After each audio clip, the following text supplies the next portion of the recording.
চৌঠা নভেম্বর থেকে রাজ্যে শুরু হয়েছে এসআইআর প্রক্রিয়া। এনুমারেশন ফর্মের সমস্ত তথ্য কমিশনের পোর্টালে আপলোড করার শেষ দিন 11ই ডিসেম্বর নির্ধারিত হয়েছে। পুরো প্রক্রিয়া শেষ করে চূড়ান্ত ভোটার তালিকা প্রকাশ হবে 2026 সালের 14ই ফেব্রুয়ারি। এই পুরো প্রক্রিয়ার মাঝেই নজরে আরেক তথ্য, কত ফর্ম ডিজিটাইজেশন হলো সেই ক্রমাগত তথ্য আপডেট করছে নির্বাচন কমিশন। সেখানেই জানা গেল বাংলায় আনকালেক্টেবল ফর্মের সংখ্যা গিয়ে দাঁড়ালো 55,86,000-এর বেশি। এমনই তথ্য দিয়েছে নির্বাচন কমিশন।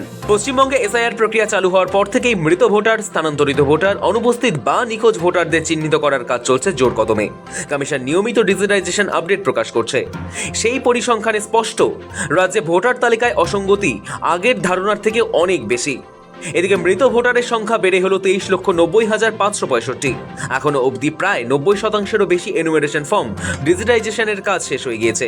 আর সেই হিসেবে কমিশনের দেওয়া পরিসংখ্যান অনুযায়ী আনকালেক্টেবল ফর্মের সংখ্যা বেড়ে হলো 55,86,000-এর বেশি।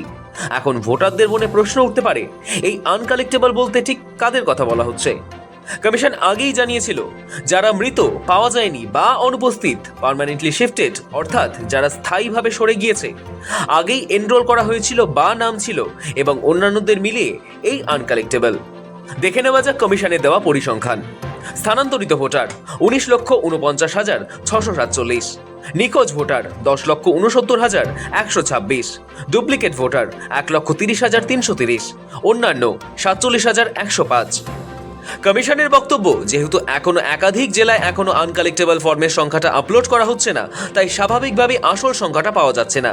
যে কারণে বেশ কয়েকজন বিএলওর কাজের ভূমিকা নিয়ে অসন্তোষ প্রকাশ করেছিলেন দিল্লির নিয়োগ করা স্পেশাল রোল অবজারভার সুব্রত গুপ্ত। কমিশন খবর পেয়েছে অনেক জায়গায় 3 বার করে ভিজিট করার পরেও চূড়ান্ত ভোটার তালিকা আপলোড করতে দেরি করছেন বেশ কিছু বিএলও। এমনও খবর পাওয়া গিয়েছে যে স্থানীয় প্রশাসনের কর্তারাই নাকি বিএলওদের বলছেন, এখন কিছু আপলোড করার দরকার নেই, একেবারে শেষ মুহূর্তে যখন বলা হবে তখন করলেও হবে। যা নিয়ে অত্যন্ত বিরক্ত প্রকাশ করেন স্পেশাল অবজারভার। ঘুরিয়ে জানতেও চেয়েছিলেন, ঠিক কার নির্দেশের জন্য অপেক্ষা করছেন বিএলওরা। কমিশনের বক্তব্য, এই আপলোডের প্রসেস যত তাড়াতাড়ি মিটবে তত স্পষ্ট হবে বাংলায় মৃত ভোটারের আসল সংখ্যাটা। রাজনৈতিক দলগুলির পক্ষ থেকেও নিয়মিত অভিযোগ উঠছে যে অনেক জায়গায় ভোটার তালিকার সংশোধন নিয়ে গাফিলতি চলছে। কমিশনের কঠোর অবস্থান তাই এই মুহূর্তে অত্যন্ত গুরুত্বপূর্ণ।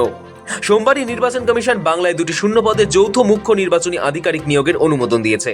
শুক্রবার জানানো হয়েছে, এই দায়িত্ব পেতে চলেছেন 2 আইএএস আধিকারিক, বন্দনা পোখরিয়াল এবং দিব্যা মুরুগেশন। চিঠিতে বলা হয়েছে, রাজ্যের স্বরাষ্ট্র দপ্তরের 25শে নভেম্বরের চিঠির পরিপ্রেক্ষিতে নির্বাচন কমিশন এই দুজনের নাম অনুমোদন করেছে।